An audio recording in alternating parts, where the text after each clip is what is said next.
Askofu wa Kanisa la Kiinjili la Kilutheri Tanzania KKKT Dayosisi ya Karagwe Dr. Benson Bagonza ametoa wito kwa wabunge wa Bunge la Jamhuri ya Muungano wa Tanzania kuchagua spika atakayekuwa daraja la maridhiano badala ya kuwa kiongozi wa mihimili, akisisitiza umuhimu wa kuwa na kiongozi anayejenga umoja na kuheshimu misingi ya katiba na demokrasia. Kupitia andiko lake alilolichapisha katika ukurasa wake wa Facebook, Askofu Bagonza amesema bunge linapaswa kumpata spika ambaye atakaa mbele lakini moyo wake ukae katikati ya wabunge wote ili kurejesha imani ya wananchi kwa chombo hicho na uwakilishi. Katika sehemu ya maelezo yake ameandika akisema, tunataka spika asienuka uchama wala uspika, afikike, ahojiwe na akubali kutopongezwa mpaka amalize kazi. Akatae kuwa yeye ndiye bunge na asiwe juu ya bunge.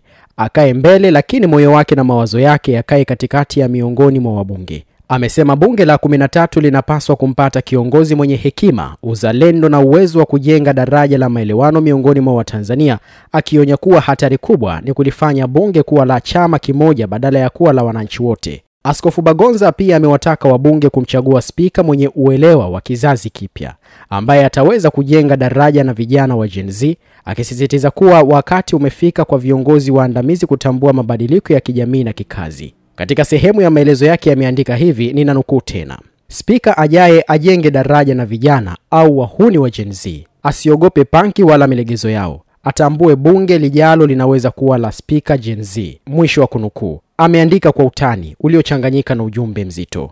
Aidha amewataka wabunge kumpata spika atakayeheshimu mgawanyo wa mihimili ya dola bila ya kile alichokiita ndoa ya mihimili, akisema kila mihimili unapaswa kubaki kwenye mipaka yake huku ikiheshimiana bila kuogopana. Zaidi ameandika, ninanukuu tena akisema, spika wetu wa hekima na uzalendo aitilie mashaka ndoa ya mihimili, kila mtu abaki kwake, tutembeleane kwa mialiko, huyu atunge, yule atafsiri na yule atekeleze. Tuheshimiane bila kuogopana, ikibidi kuogopana iwe bila kutishiana. Spika ajaye ajue sio wa kwanza na hata kuwa wa mwisho. Waliwahi kuwapo ambao tusingekula mpaka wafike. Hivi sasa wakiwepo hatuli mpaka waondoke. Walinyima watu swali la nyongeza, sasa wananyimwa swali la msingi. Tanzania, simama nishuke nimefika. Mwisho wa kunukuu. Andiko hilo la Bagonza limekuja wakati taifa linajiandaa kwa kikao cha kwanza cha mkutano wa kwanza wa bunge la 13 kinachotarajiwa kufanyika Novemba 11 mwaka huu 2025. Katika wakati huu mjadala wa nani ataongoza bunge hilo umeendelea kushika kasi,